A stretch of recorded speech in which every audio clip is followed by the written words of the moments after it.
The public expects healthcare to just run. But when you look and you go behind the curtain, you see just regular people who just happen to be doctors, healthcare professionals, and they're putting in like a crazy amount of hours. They got to go home, take care of children, bills. They need to sleep. It's coming to a head where I feel like as we get more and more electronic, artificial intelligence, that notion of you suffering and struggling as a human being, that notion is gone now. I want this service and I want it now. Right. This episode is brought to you by Set for Life Insurance. Listen, docs, one of the first steps we took to pay off our student loan debt was realizing we paid way too much for our disability insurance. That all changed when we found Set for Life Insurance. They helped us with a customized insurance policy that met our needs and, most of all, budget. To learn more, check out setforlifeinsurance.com. What's good, everyone? I'm Dr. Nee. Welcome back to another episode of Docs Outside the Box. I'm joined by... Dr. Renee. What is that? Was that NBA player who laughs like that? Kawhi Leonard? That was your Kawhi Leonard laugh? Oh, snap. Have you seen Kawhi Leonard? Like, he's real big. Like, I do not want him coming after me on these streets. So if you want to put that on the internet, go ahead. Yeah, Kawhi, my husband said you laugh really funny like this. Alfred, hook that up, please. Please find one of his laughs and put that right next to Renee. Do it again.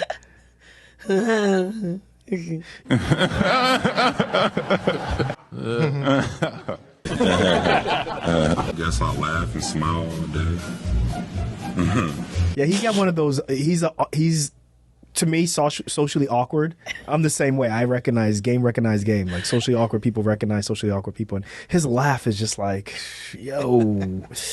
But anyway, he's out of the playoffs. Thank you for giving a great segue of the NBA playoffs. The reason why I've been tired all the time and late all the time with putting out these podcasts because I'm staying up watching the NBA. I'm just so excited. Lakers versus Golden State Warriors. I love it. I'm excited. I'm sure you are. NBA playoffs are great. There's been a lot of injuries, right? Which is something that, I think there's too many games. They play too many games, and there's not enough space in between the games that they play. And as a result, by the time they get to the playoffs, a lot of these stars are hurt. Like this is a star-driven league. So Chris Paul, groin injury. Kawhi Leonard, knee injury. Paul George, he was weeks ago, but he's got an injury. Like all of these stars are just basically whoever wins the championship is going to win the championship by default, by attrition. So, but my picks for the championship are, I hope the Lakers win, but I don't think they're going to win. I think it's going to be Golden State Warriors versus the Boston Celtics, and I think Golden State's going to win. Okay, you heard it here first, folks. But the NBA playoffs are like that. It's great. And shout out to the NHL playoffs also. Every now and then I watch them. It's pretty good. So, Jersey beat New York Rangers. Mm-hmm. Go Devils. What we getting into today? That's all I want to know. What we getting into today? Oh, before we jump into this, guys, make sure you check us out on YouTube. We have a really great presence. We're trying to grow our presence on YouTube. You just go to Docs Outside the Box podcast. YouTube, Docs Outside the Box podcast YouTube channel. You will see something below on the screen. And also, if you're listening on the podcast, it's in the show notes. All right. Yep. So what we have in store for today's episode is we're gonna go through 2 Q&As, okay? And then we're going to talk about what's going on in Queens, New York, with resident doctors striking. And it's funny, like they are striking in the area where I grew up. So we got Jamaica, Queens, and some other hospital. We'll get into that. But before we jump into this, I know we talked about the NBA playoffs, but I do want to say I just got back from a week of locums, and this was a crazy week. People oftentimes want to know what I do. So I'm a trauma surgeon, so I handle all the trauma surgery type issues, but I also do emergency general surgery. And this week, I had people who needed colostomies, which is not fun. Never fun. It's never fun for the patient. I don't think it's fun for surgeons also, but, it's crazy. Without getting into too much specifics, I had to give someone a colostomy, and then I had to give someone a tracheostomy and a feeding tube. Yeah. Okay. So that's a tube. I do not envy what you do at all. You and I sitting here literally is like life and death. Yeah. I have to be really honest. Like I have one of those specialties that nobody ever. I think people are interested in it. They want to hear stories about it. They never want to meet you in the hospital. They never want to meet me in the hospital. They don't want to see me in the ER. It's just one of those things where it's just like, this trauma porn, right? Like, look what I did. I did this. And look at this crazy thing. This was stuck up here. But then when you actually describe what you do to people, they're like, I don't know, but want to, Yeah, or the outcomes. Yeah. So I did a tracheostomy, which is moving the breathing tube from the mouth into the neck. So that was interesting. And then in that same case, I give them a feeding tube. So I put a camera in their mouth, snake it into their stomach, blow up their stomach. We see light that comes from their skin. And then we put a needle in and then put a feeding tube in there. And that's it, And I did some other crazy life and death type things. But it's very stressful. I'm not gonna lie. It's a very stressful thing because the algorithm with these patients are you either operate or they die. Right? So it's almost like you're the last thing that's going to you're the last rites. I wouldn't say that, but the last barrier before they die. So the last rites is they're already on their way. This is just like, let's try to stop them, So that's stressful. That's stressful, but I'm back home, ready to go, ready to pod. Pod then, man. You ready? Pod. All right, let's jump into this. Actually, before we jump into this, we got to jump into our first commercial break, actually. Okay. Yeah, so let's do our commercial break and be right back. Hey, y'all, this is Dr. Nee with Docs Outside the Box. Check out our new video reality series. Coming to the Docs Outside the Box YouTube channel on April 24th, 2023. I was wondering when you're going to get back into being employed or if you're going to get back No, I'm not going to go back to being employed. Okay. So Dr. Renee is looking for a new place to practice OB. Something definitely outside the box. But am I really ready for this new change in our life? Something we talked about a long time ago, but we never actually went back to. Are you serious, Nick? Or do I need to tell her to pump the brakes? I'm not gonna front. She threw me off. She's using the Locum Story website and talking to recruiters. So how far is Dr. Renee gonna take this? I have 3 options that I'm looking at. Are you serious? Yeah. Doctors for hire. If this doesn't work out or if it becomes a disaster, then I'm going to feel pretty bad about it. Coming to the Docs Outside the Box YouTube channel, April 24th, 2023. All right, we are back. Renee thinks I've been stalling. Let's jump into this. Yes. So on Instagram, we have a post up there that says, what are some side hustles I can do while in residency? Someone actually posed this question to us. We said, hey, let's get some group groupthink, crowd questioning, answering. Crowdfunding. And we got a lot of people writing in. So should we do what we think they should do or what other people wrote first? I think we should do what other people wrote first. Yeah, let's give the audience the first shot at it. Okay, so Chelsea Turgeon, she is host of the Life After Medicine podcast.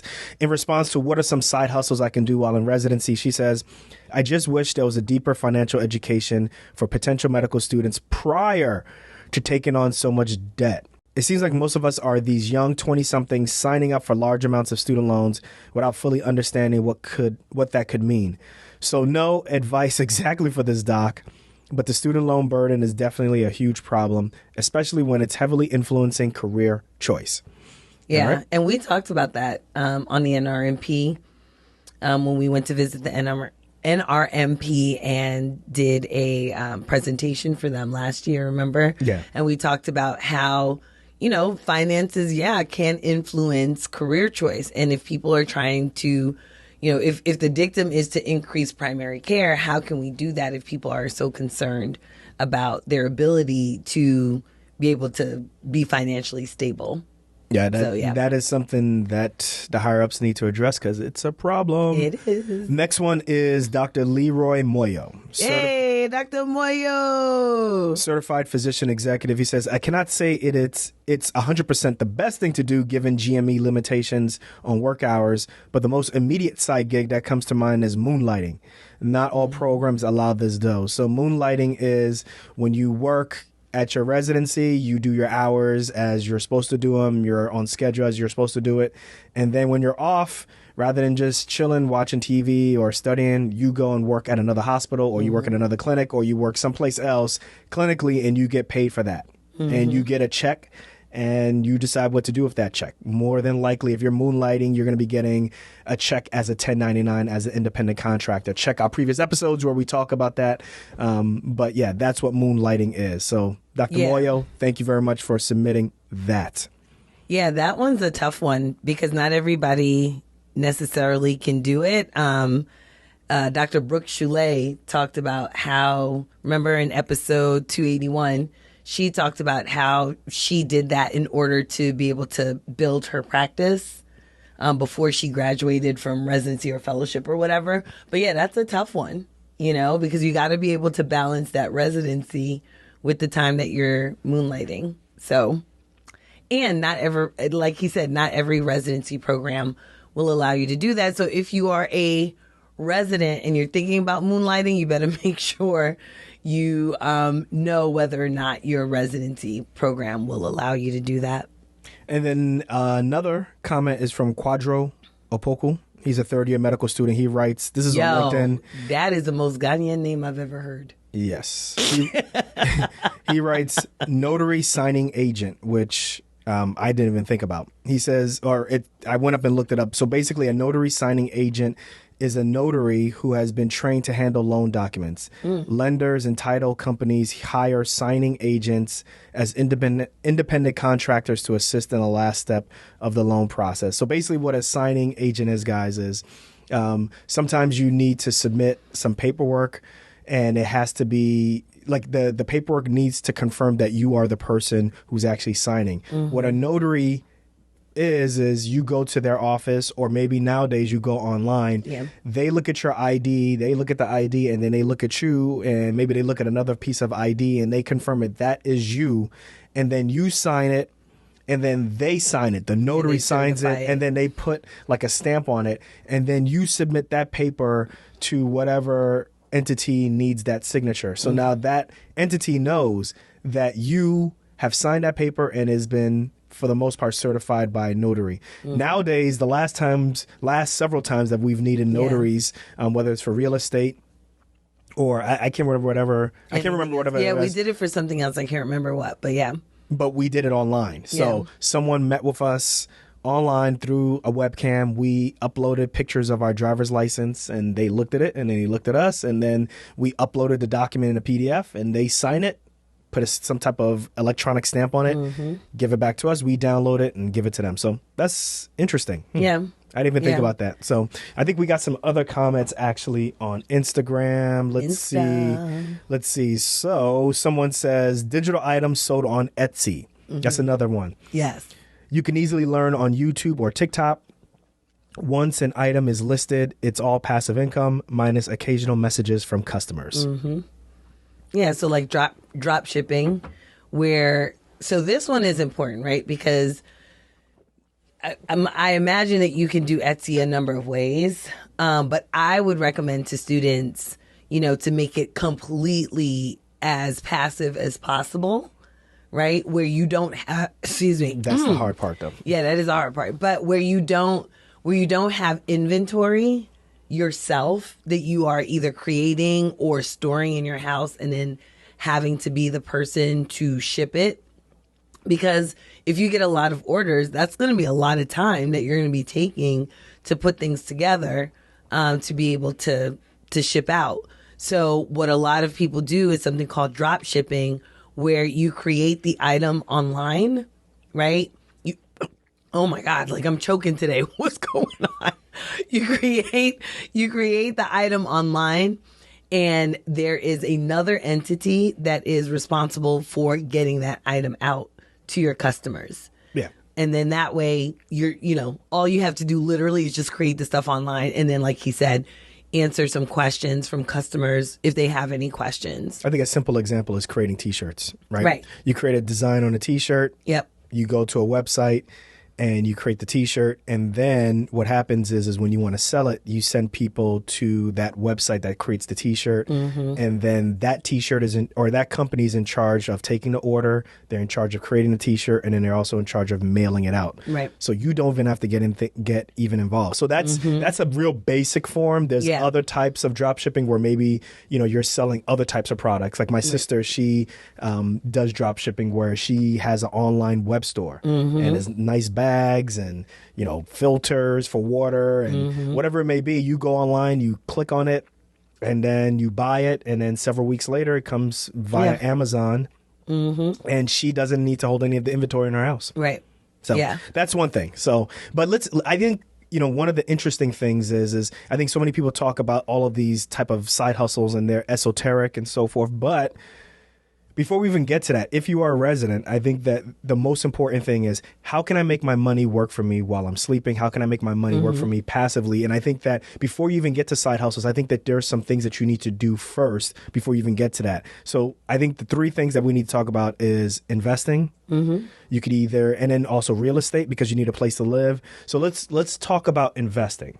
Yep. Right. So if you are at a residency that offers a 401k, a 403b, some type of ability for you to put some money away for retirement, I recommend you do that because what that is doing in essence is you're putting this money away. It is being invested. Hopefully you're investing it in some type of S&P 500 fund or whatever fund that you've researched, right? And the market will, do the thing that it does and the money is working just as hard as you are, right? So that's a form of passive investing, I think, right? If you are, let's say you max that out or you decide that you want to have your own individual retirement account, we call that an IRA, right? Everybody under the age of I think it's 65 or 55, I believe. It might be 50. I got to go back and check and see. My bad. But everybody under the age of, let's say 50, you can contribute an additional $6,500. Right. And you create your own retirement account. That means you start your own fund on your own. And then when you put money into that, you can put it in as a Roth IRA or you can put it in as a regular traditional IRA and you invest that money. Right. That's another way to have your money working passively for you. Right. But that's not side hustle. That's investment for the sake of retirement. Correct. Right. I get all that. Yeah, I get that. Thank you for clarifying that. But got this? I got this. And then the other thing, too, is a health savings account, particularly if you're young or you're married and both of you guys are young and you don't have many health issues. You can get a health savings account, which is connected to a high deductible health plan. These are plans where the deductible is high, mainly because you don't use the hospital that much. And as a result, you have a really low premium. And in exchange, you have an ability to put your money into a health savings account, which is basically almost like a investment account. Right. And you can use that money for, certain qualified medical expenses. Like if you need to get glasses, if you need to get prescription medications, if you need to see maybe some out-of-network doctors, you use that money to pay for those expenses, right? But let's say you don't need to do that. You literally can invest that into a fund, right? You can invest it into an S&P 500 and, over the years, if you don't use it, it'll grow. Right. You don't have to, use it at the end of the year. That's a flexible spending account. That is not the same thing. So a lot of people use this to invest also. So yes, these are not like side hustles. These are not side hustles to make money immediately. But I do think these are ways in which you can start using your money to start working passively for you. Yes. Now, in terms of real estate, like when you are, the residents right now or the medical students who are finishing right now, their med school and they're getting ready to look at residencies.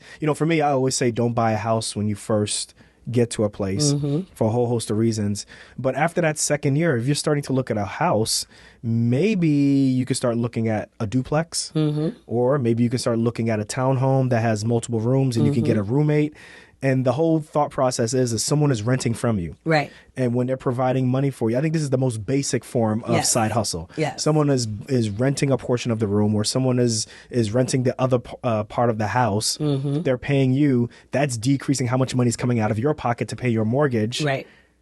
So I just think, and then in essence, that becomes a business. Yeah, absolutely. Absolutely. I think you're absolutely right. There are parents that do this for their kids right before they go to college. So, if that's something that you think would work for you, I think that would be a really good idea, especially if you think that you're going to be holding on to this property for some period of time, right? Maybe beyond residency. So if you think, this is a place where you would like to stay, even after you finish residency, then that's something that you can do. And it can put more money in your pocket, one, by either charging the person a little bit more so that you can have a little bit more than the mortgage. Raising a rent on your roommate or your fellow co-resident like, yo, man, I'm sorry, but you have to pay 10% more. Right. Wait, what? Or, like you said, because it decreases the amount of money that you're paying for your mortgage and maybe for your utilities, it's actually, allowing you to save more money so that you're not spending it. The other thing is someone mentioned on LinkedIn, I forget who it was, someone mentioned on LinkedIn to tutor medical students. Yes. Tutoring medical students. That is an option also. Yeah, which I think is probably the most obvious option, but sometimes we forget about it, right? Because you can study. Do they still do that? Why not? Why not? Why can't you? I understand you can, but I didn't know that was still an option. Was that an option when we were in medical school? I didn't know that residents were tutoring medical students. But we were not in a medical school that was attached necessarily to a residency, right? Correct. But That's if you, for example, Morehouse School of Medicine. Yeah, Morehouse School of Medicine, Robert Wood Johnson, right? Like we were in residency programs that were attached to medical schools, and the students often rotated with us, right, to do their rotations. So it is not out of the realm of possibilities for a student maybe to approach you and be like, hey, could you tutor me? And so, yeah, I mean, I think that's a possibility. Well, because everybody always talks about artificial intelligence and Chat GPT, so I decided to go to Chat GPT and I typed in what you learned from your teacher. Create a short list of side hustles for medical residents. So we're going to put this on a visual portion of the YouTube version. But for those who are just listening, this is what AI says. It says, here's some side hustles that medical residents could consider. Number one, medical writing. I'm not going to get into each one, but medical writing, you can write creative content for medical publications, websites, and other outlets. There's also medical consulting, where you leverage your medical knowledge to consult for healthcare organizations, startups, and you're providing advice on issues such as patient care, medical technology, or regulatory compliance. There's online tutoring, like you mentioned, right? Yeah, so you can tutor students in medical-related courses such as anatomy, pharmacology. You get what I'm saying. Yeah. Medical transcription. I don't know if this is as big as it is now that they have so much basically artificial intelligence or even just, speech recognition software. But medical transcription you can do. A lot of pre-meds do scribing. That is true. Okay. All right. There's social media management. If you have a knack for social media, you can manage the social media accounts of healthcare organizations. They're boring enough, so right. You can have a resident do that for you. Exactly. Creating and posting content to promote their services. But these big organizations, they're so big. Realistically, I probably think for social media management, we're talking about like private practices and stuff, right? Maybe. Like go to a private practice that's like, like a dermatologist or ophthalmologist or something that really needs, walk-in traffic. Yeah. I think that would be really helpful. Telemedicine. You can use telemedicine platforms to provide virtual consultations. And then last but not least, health coaching. You can use your medical expertise to become a health coach, providing advice and guidance to individuals looking to improve their health. Yeah. So out of this 7, I think realistically, maybe 3 of them you can probably do. I would say definitely online tutoring, social media management, and maybe medical writing. Yeah, maybe medical writing. But I would also encourage people to go back to episode 281 and listen to Brooke Choulet, who started her practice before she graduated. Yes. Remember? So you technically could start a medical practice before you graduate and just have other docs work for you, actually. And therefore, technically, it's a side hustle. So also, before we go into a next question, make sure you check out, I remember Peter Kim created this list long time ago. But if you go to his website, I have the link in the show notes. It is Passive Income MD. The list of physician side hustles. So it's not all encompassing, but it's pretty good, actually. It goes through everything from coaching to transportation. Also, don't forget about Lyft, guys, and Uber. Online businesses, real estate opportunities. So I'm going to put the link in there. You can also check that out. Yeah. So I think we beat this to a dead house. So basically... You do what? We did what? Because you ran through that colloquialism. You what? Nobody caught it. So I went so fast that nobody caught it. Ha ha ha ha. I think we beat this to a dead house. All right. So for the sake of time, guys, listen, we're going to put pause on the second question. We're going to put that on a different episode. So after this commercial break, we're going to come quickly and talk about this strike that's happening at Jamaica Hospital in Queens, New York. Hold up. Before we continue, to all my day ones, and each and every one of you, who you are, Thank you for rolling with the show from jump. And to the new listeners, welcome. What's good? Where y'all been? I want y'all to stay a while. All right. So look, I'm trying to build a community here and I need your help. So with whatever app you're listening to this show right now, I want you to click the subscribe button. Then I want you to go over to Apple Podcasts and I want you to rate and review the show. And you may be asking, how does this help? The way how it helps is by helping the show to grow and rise up in the rankings so that it's easier for new people to discover the show. Now, what's in it for you is at least once a week, I'm going to be going through these reviews. I'm going to pick a lucky reviewer and I'm going to give that person an opportunity to have a 15-minute session with me where we could talk about anything from personal finance, getting your money right, to just shooting the you-know-what about the show. So listen, remember, all I need you to do is subscribe and then rate and review this show on Apple Podcasts. Let's get on with the episode. Peace.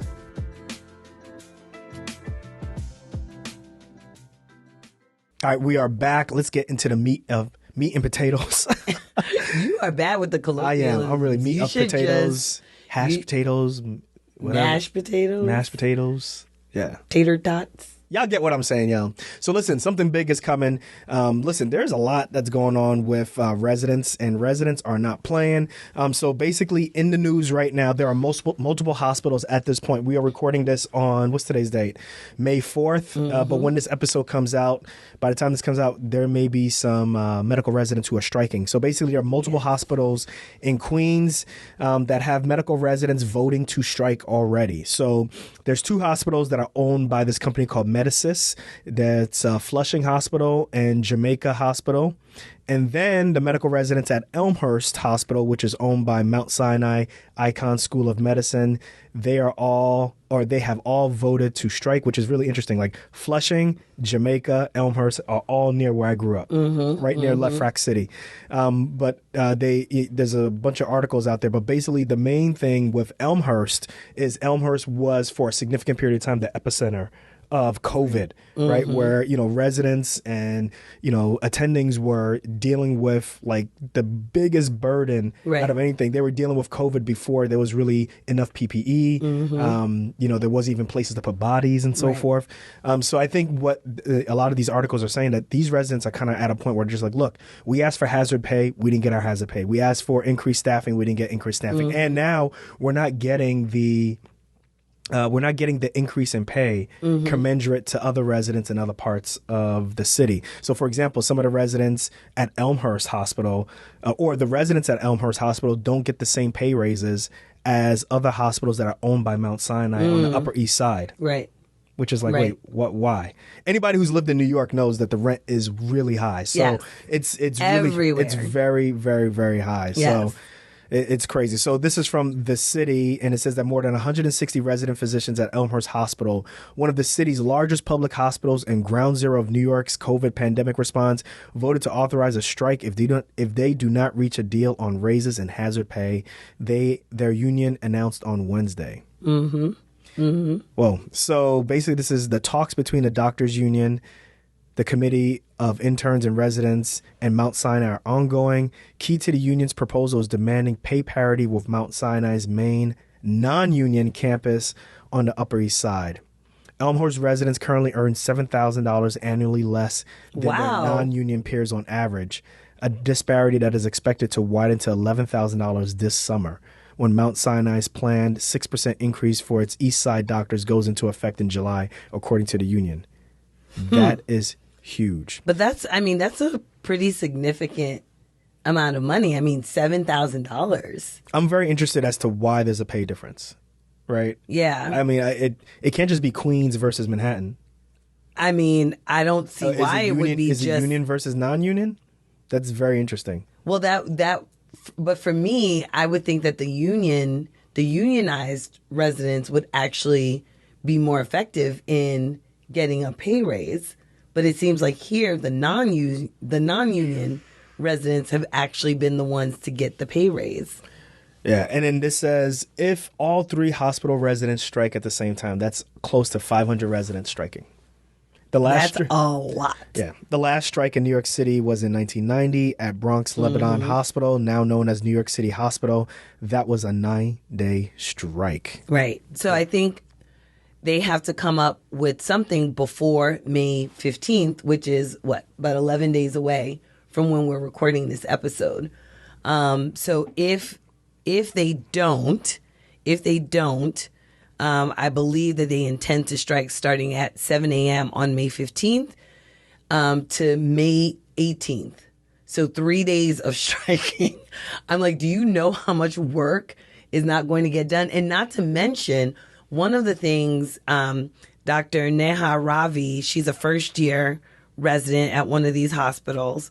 And one of the things that she was saying was that they are having the residents do things that residents typically don't do, which takes them away from the things that residents should be doing. So things like blood draws and setting up IVs, right? Residents typically are not the ones that are doing that, right? That's either nursing staff, transportation. I wouldn't be surprised if they're transporting. They're probably transporting patients as well, right? But that's usually either nursing staff setting up IVs, drawing blood, blood bank people, or the lab coming to draw blood. That actually takes a lot of time.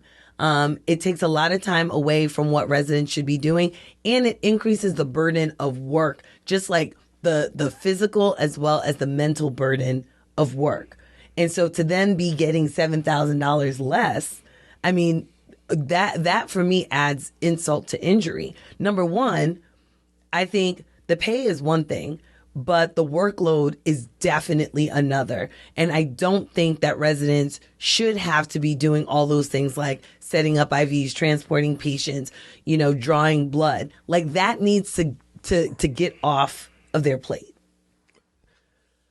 I agree with that. I remember doing that as a resident when I was at Grady. Not all the time, but there were some times when you had to do that. Mm-hmm. There were some times when you had to transport and so forth.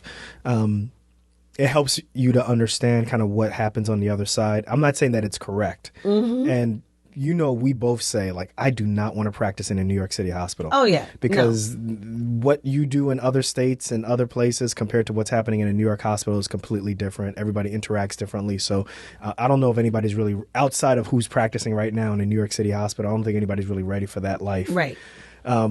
There's it's a huge burden on these residents, because you consider what they're doing already, then throw on top of that the documentation that they have to do, then you throw on top of the fact that they have to study. Right. That's a big burden. And,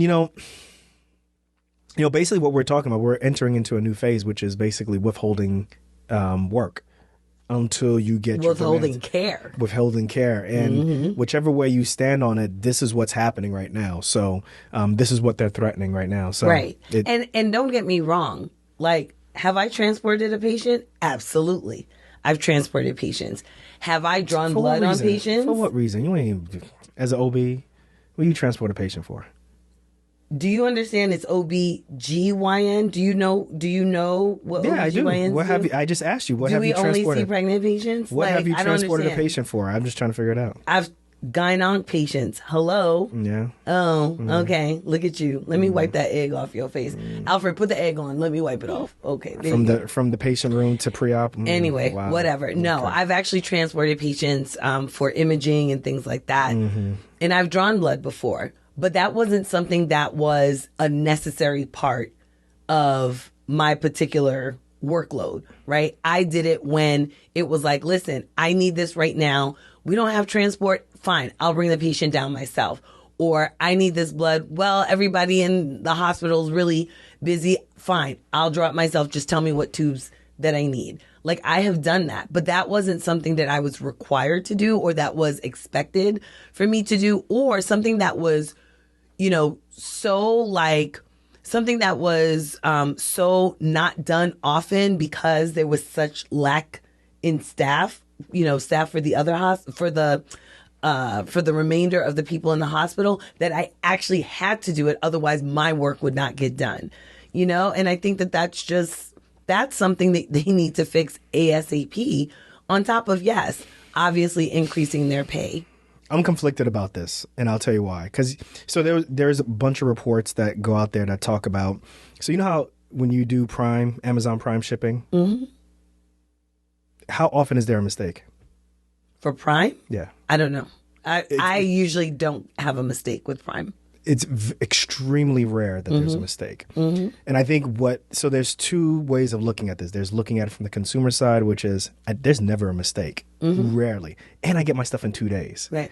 But then if people knew like the things, the extent that it's actually humans who are making sure that stuff gets to you. Yes, you're using a computer and you can't see someone, and maybe a computer that's bringing the machine down, but there's someone who has to deliver it. There's someone who has to check it, and all those different things. Right.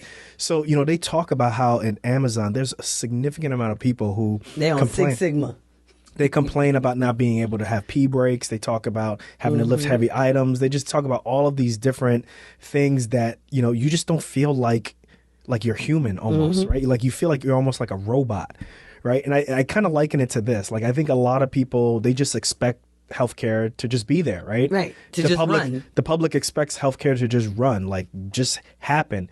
But when you look and you go behind, the curtain and you go into the kitchen and you see that just regular people who are just happen to be doctors, right? Or happen to be healthcare professionals, and they're putting in like a crazy amount of hours. They got to go home. They got to take care of children. They got to take care of family members. They got spouses. They got, bills. They need to sleep. Like all of this stuff is just, it's coming to a head where I feel like as we get more and more electronic, as we get to this more like, artificial intelligence and all these different things, I think we separate that notion of you suffering as a human being or struggling as a human being. Like that notion is gone now. It's just I want this service and I want it now, right? And let's take care of it. And I think from a business standpoint, it's like I understand how Six Sigma works and I understand how business commoditizes things, but I find it so interesting when you commoditize human life from a patient standpoint, and then you commoditize the service, which is brought by a human, right? Which is a physician. Right. Like it just seems like something is off about this, majorly off about it. So that's my thoughts about it. That's I feel a certain way about it, but then also at the same time, it's like, how do I liken it to other forms of business? And that's one of the first things that I think about, which is Amazon. Like it never makes a mistake, but you never think about what it takes to make sure that there's never a mistake. And that toll is high. The point of having a resident union is not to strike, right? The point of a resident union is to be able to get to the point where the learning environment, the work environment, the environment for the patients becomes safe. And so the question is, why does it have to get to this point when you have an institution that clearly is making a lot of money, right? Let us be clear. Like somebody's getting bonuses, right? Somebody's getting bonuses, and it ain't the residents. So somebody's getting bonuses. The residents go, they go into residency to work and to learn. They don't go in it to strike. And so my question is, why is the hospital pushing back so much so that you get to a point where you actually have to say, listen, we're going to strike? That for me is a huge question. Now, I don't know the hospital's reasonings for it, so I can't comment on that. But I just find that very, very interesting that somebody's getting bonuses. I know that. Like I would basically swear, that somebody is going to get a bonus this year. So they have a spokesperson for Medicis. Xavier, I think it's Xavier Malcolm. He says negotiations are ongoing. That person didn't respond directly to the city's inquiries about the resident specific concerns. He also said sessions are currently taking place and we are hopeful a resolution is reached. But you reached out to someone who was quoted in this, right? No. I didn't get to reach out to anybody. Oh, no. Okay. Well, listen, no. If someone right now is listening and you know anybody at any of these three hospitals, that's Elmhurst, Jamaica Hospital, or what's the other one? Elmhurst, Jamaica, and Flushing hospitals. We'd like to talk to one of these residents. Yeah, I was trying to reach out to Neha Ravi, but I wasn't able to reach her. You had one job, Renee. One job. No, but if anybody, I couldn't find her email. Hold on a second. Hold on. If anybody knows the contact information or knows how to reach out to them, let us know and see if we can connect this, because I would love to talk to one of these residents and get their thoughts on the what's going on the front lines, especially as we're creeping towards May 14th or 15th. It's May 15th at 7 a.m. They're scheduled to strike for 3 days. There it is. Hey, listen, so to learn more about this strike, we're going to put the links to this in the show notes. As always, everyone, we appreciate y'all listening to Docs Outside the Box. Also, go to YouTube, check out Docs Outside the Box podcast YouTube channel. Click and subscribe on our show. We really appreciate it. And if you're listening to the podcast, make sure you share with other people from the audio experience. Let them know, hey, you got this dope podcast. Let them know what it's like and let them share it on Spotify, Google Podcasts, Apple Podcasts, wherever else they listen to it. Renee, any final thoughts you have at all? Just that we are going to be planning our recap party for Doctors for Hire. That's going to be on May 24th, sometime around lunchtime. So 11, 12 o'clock, we'll be putting stuff out on social media. So keep an eye out, but it will be on May 24th, and we're going to have our recap party and potentially, have you guys talk with us about your own impressions of the show and talk to you a little bit more about how to get into locums if you're interested in doing that. All right, y'all. We will catch you guys on the next episode of Docs Outside the Box. Hey, remember also send more Q&A. All right. Talk to you guys later. Peace.